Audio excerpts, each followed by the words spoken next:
Canadian pardons don't even work at the U.S. border. This is what you really need to know.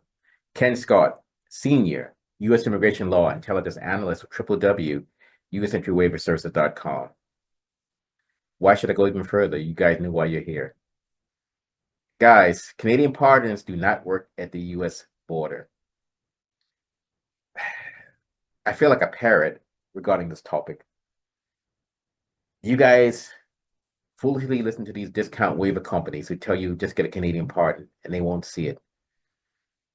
I've told you guys repeatedly, a Canadian pardon is not recognized at the US border, and you're not going to forever get away with this because DHS has multiple databases that they can use to find your stuff, not just CPIC.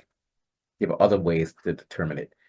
Mind you, it might take them a little longer, but eventually they're going to find out whether it's a year later, a month later, or 25 years later. You don't know. We get it all the time. People coming in here with these pardons.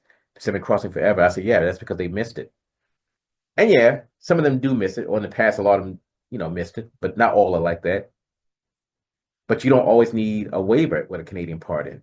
You only need a U.S. waiver if the underlying crime you got pardoned for makes you inadmissible to the U.S. So let's say if you got convicted for PPT, which you guys know means drug trafficking, possession for the purpose of trafficking. So if you have a PPT conviction, but you have a Canadian pardon, you still need the U.S. waiver, pardon or no pardon. And by the way, guys, that also applies to a conditional discharge. So we had a guy today call us. He's got a fraud offense, conditional discharge.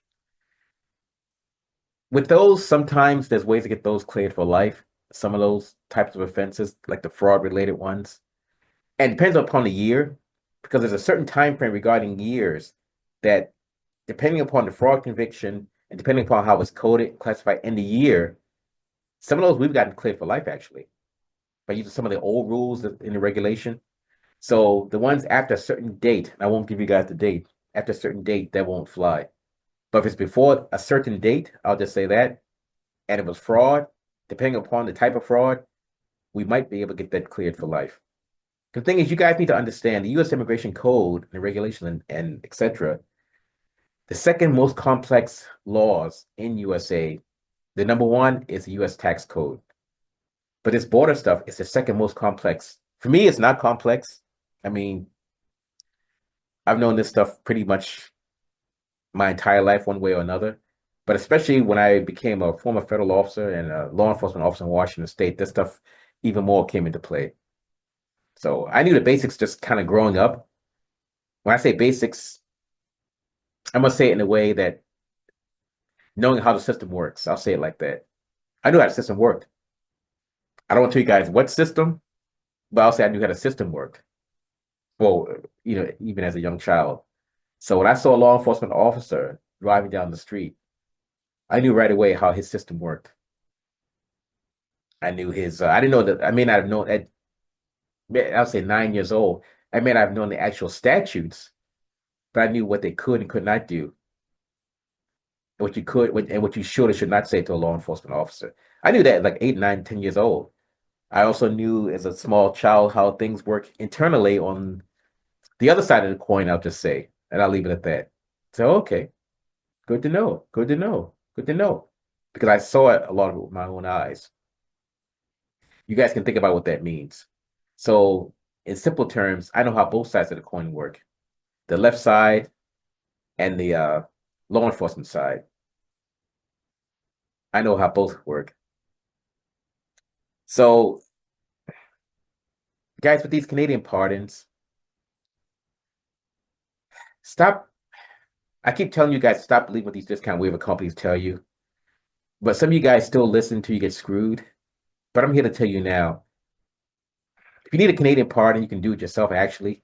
We have tutorials for that kind of stuff. But you don't necessarily need a Canadian pardon for crossing the border. In fact, it does nothing for U.S. border crossing. I mean, this topic I can talk to them blue in the face, although it might take a while to show up in my skin tone. But a Canadian pardon is not recognized by Homeland Security. No are conditional discharges. Same thing. If the underlying crime makes you inadmissible, you need the waiver. If the underlying crime does not make you inadmissible, then you don't need the waiver. Pardon or no pardon, conditional discharge or no conditional discharge.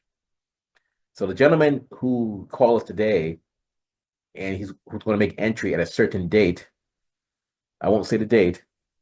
And if this gentleman gets turned around, he's going to come in here and we can get him sorted out, and we're going to try to get him cleared for life. He doesn't almost let something slip. I'll just say by a certain date.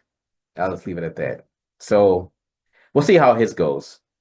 Ken Scott, Senior U.S. Immigration Law Intelligence Analyst, www.usentryWaiverServices.com. And guys, that's 888-908-3841 or 604-562-8140. And guys, I love doing these videos. I love talking to you guys. You guys know I'm genuine. I'm straight up, blunt. I don't pull any punches. I really do get very happy and satisfied knowing you guys get cleared. 99.9% of the time, or 99% of the time, we don't lose these files. The 1%, yeah. And that's normally maybe like the child sex crimes, kind of related to that. But the other stuff, we just knock the ball out of the park. And lately, we got some new tools now in our arsenal for the child sex crimes, how to get those through. But guys, it won't be cheap. We can get it through, but it will not be cheap. So if you guys want cheap and you got like a really serious crime, you're better off going somewhere else. It's real talk. Ken Scott, and I'm out. And remember, in the words of my Vulcan colleague, live long and prosper.